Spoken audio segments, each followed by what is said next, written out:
जो हमने अंदाजू का पहला अंक और दूसरा अंक जो है वो कर लिया है। पहले अंक का नाम कौरव नगरी, दूसरे अंक का नाम पशु का उदय। पहले अंक को हमने 2 पार्ट में बांट कर किया है क्योंकि YouTube में उसकी वीडियो अपलोड होना मुश्किल थी, और दूसरे अंक पशु का उदय को मैंने 3 पार्ट्स में जो है अपलोड किया है। आपको पता है 1 घंटे की वीडियो जो है YouTube में उपलब्ध करवाना बहुत ही कठिन है, जिस कारण मैंने 3 पार्ट्स में आपको जो है पशु का उदय द्वितीय अंक जो है वो भेजा है।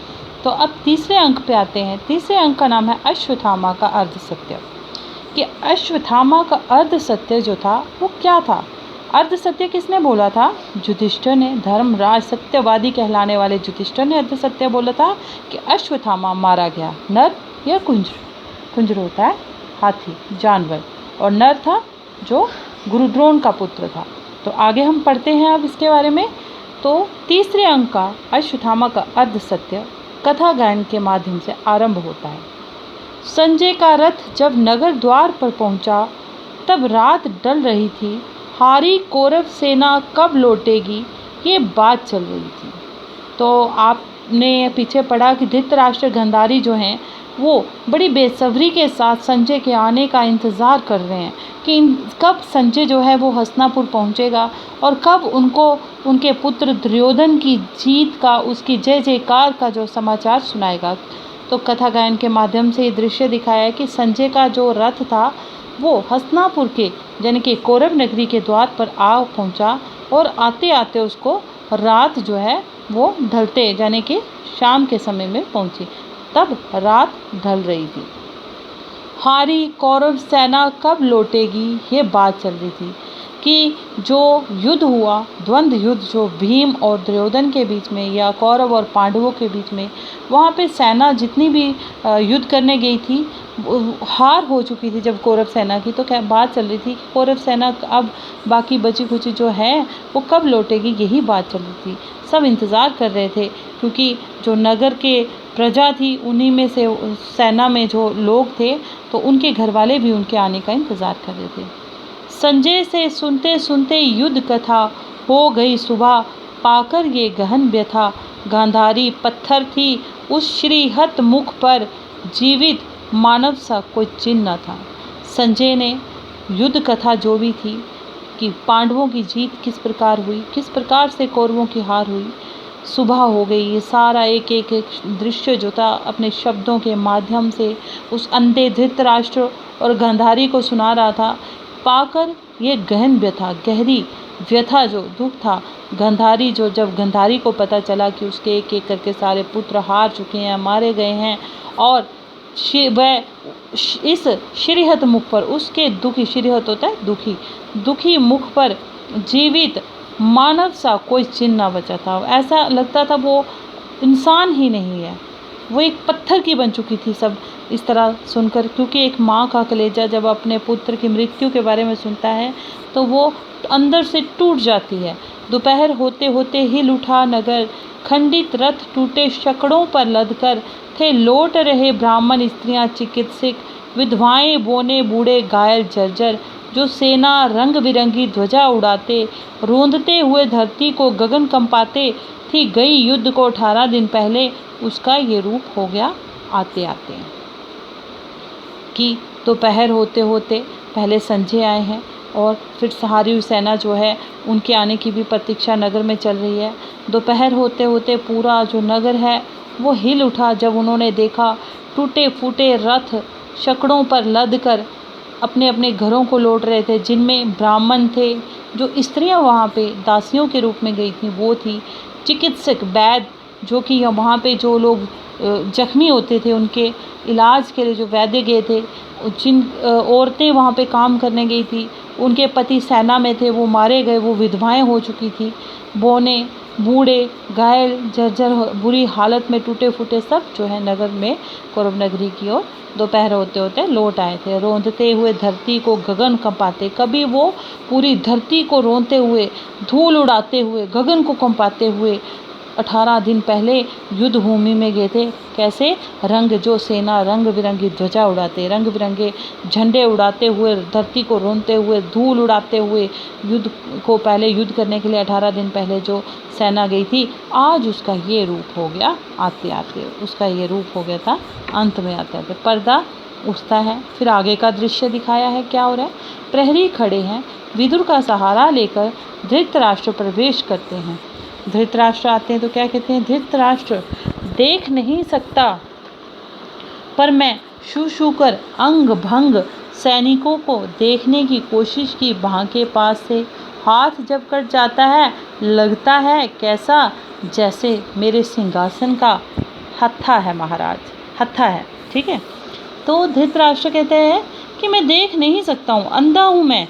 लेकिन जो सेना, कौरव सेना जो है युद्ध भूमि में युद्ध करने गई थी, कैसी है जख्मी हालत में, ये मैं छू कर उनको अपने हाथों से महसूस करने की कोशिश कर रहा हूँ। और जब किसी सैनिक की जो है बाँह कट जाती है तो वो ऐसे लगती है, जब हाथ कट जाता है तो ऐसे लगता है जैसे मेरे सिंहासन का हत्था हो। देखिए, अपने सिंहासन के हत्थे के समान उनकी तुलना कर रहा है एक राजा जो कि अंधा है।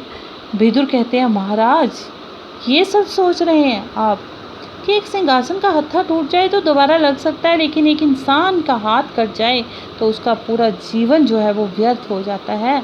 ये आप अपनी सेना, अपनी जो कौरव सेना है जो आपके लिए युद्ध लड़ने गई थी, उसके बारे में ये सोच रहे हैं? आपकी ये सोच है उनके प्रति? उनकी तुलना एक सिंहासन के हत्थे के साथ कर रहे हैं। धृतराष्ट्र, कोई खास बात नहीं, सिर्फ मैं संजय के शब्दों से सुनता आया था, जिसे आज उसी युद्ध को हाथों से छू कर अनुभव करने का अवसर पाया है। कि जो शब्दों के माध्यम से संजय ने मुझे संवाद सुनाए, उसको मैं सुनता आया था, महसूस नहीं कर पा रहा था, लेकिन आज उसी युद्ध को हाथों से, अपने हाथों से छू कर महसूस करने का जो मुझे अवसर मिला है, वही कर रहा हूँ मैं। इसी बीच में एक पंगु होता है अपाहिज, जिसके घुटने जो हैं वो झुलस चुके थे, गूंगा सैनिक घिसटता हुआ आता है, विदुर के पांव पकड़कर उन्हें अपनी ओर आकर्षित करता है और चिल्लू से संकेत कर पानी मांगता है। जिस तरह हम पानी मांगते हैं ना हथेली से, किसी से कि पानी पीते हैं हथेली से, उसी प्रकार ये दृश्य दिखाया है कि एक गूंगा जो अपाहिज है सैनिक घिसटता हुआ आता है और विदुर के पांव पकड़कर अपनी ओर हाथ से इशारे से पानी पीने के लिए इशारा करता है। विदुर चौंक कर, क्या है?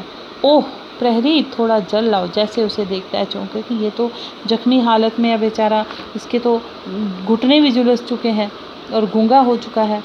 धृतराष्ट्र, कौन है विदुर? विदुर, एक प्यासा सैनिक है महाराज। सैनिक गूंगी जीवा से जाने क्या क्या कहता है, कि गूंगा है और अपने गूंगी जीवा के साथ ना जाने क्या क्या बोलने का प्रयत्न कर रहा है। धृतराष्ट्र, क्या कह रहा है ये? विदुर कहता है जय हो धृतराष्ट्र की, जीवा कटी है महाराज, गूंगा है। इसकी सैनिक की जो है युद्ध भूमि में जीवा कट चुकी है और ये आपकी जय कह रहा है। धृतराष्ट्र, गूंगों के सिवा आज और कौन बोलेगा मेरी जय? कि आज गूंगे ही बचे हैं मेरी जय जयकार करने के लिए, और कौन मेरी जय जयकार करेगा? प्रहरी लाकर जल देता है, गूंगा हाँफने लगता है, सांस फूलने लगती है उसकी। प्रहरी मस्तक छूकर, ज्वर है इसे, तो इसे बुखार हो चुका है। धृतराष्ट्र, पिला दिया जल इसको, कह दो विश्राम करे इधर कहीं, कि इसे जल पिला दो और विश्राम करने को, आराम करने को कहो। गूंगा पीछे जाकर आंख मूंद कर पड़ा रहता है। वस्त्र इसे दो लाकर माता गंधारी से, और दान कक्ष जो है वहाँ माता गंधारी हैं, उनसे जाकर इसे वस्त्र ला के दो और इसे आराम करने को कहो।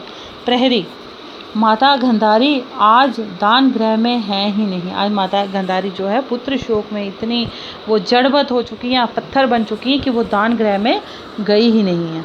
विदुर, उनकी आंखों में आंसू भी नहीं है, ना शोक है ना क्रोध है। कि आज माता गंधारी जो है शोक में है, अपने पुत्र की जो हार है उसकी समाचार सुनकर वो जो शोक में है, क्रोध में है, गुस्से में है।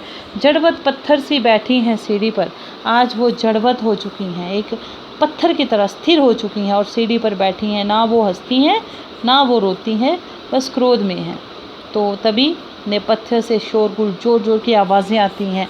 जैसे कोई कौरव नगरी में घुसा आ रहा हो और धृतराष्ट्र कहते हैं प्रहरी जाकर देखो कैसा है वे शोर, कि ये कैसा शोर है, जाकर तुम देखो। तो प्रहरी जाता है। विदुर कहते हैं महाराज आप चले जाएं, जाकर माता गंधारी को आश्वासन दें, सहारा दें। धृतराष्ट्र जाता हूँ, संजय भी नहीं है वहाँ, पता नहीं भीम और दुर्योधन के अंतिम द्वंद्व युद्ध का क्या समाचार लाए हैं आज।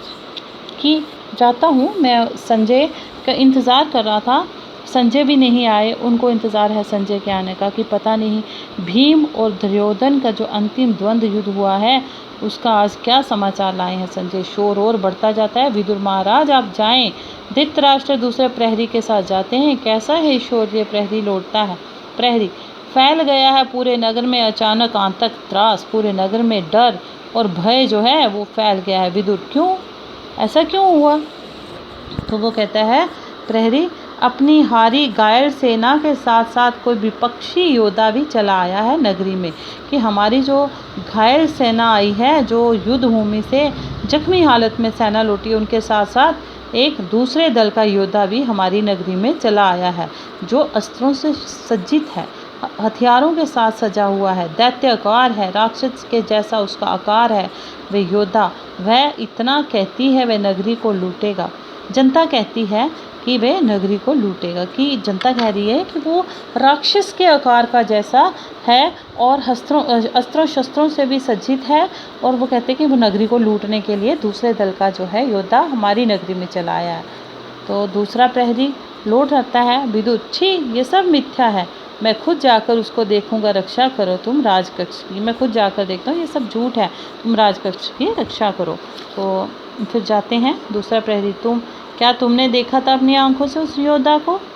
प्रहरी कहते हैं मायावी है वह, रूप धारण करता है नित्य नए नए। तो जब उसको पूछते हैं विदुर क्या तुमने अपनी आंखों से उसे देखा, तो पहला कहता है कि मायावी है, नए नए रूप बदल लेता है।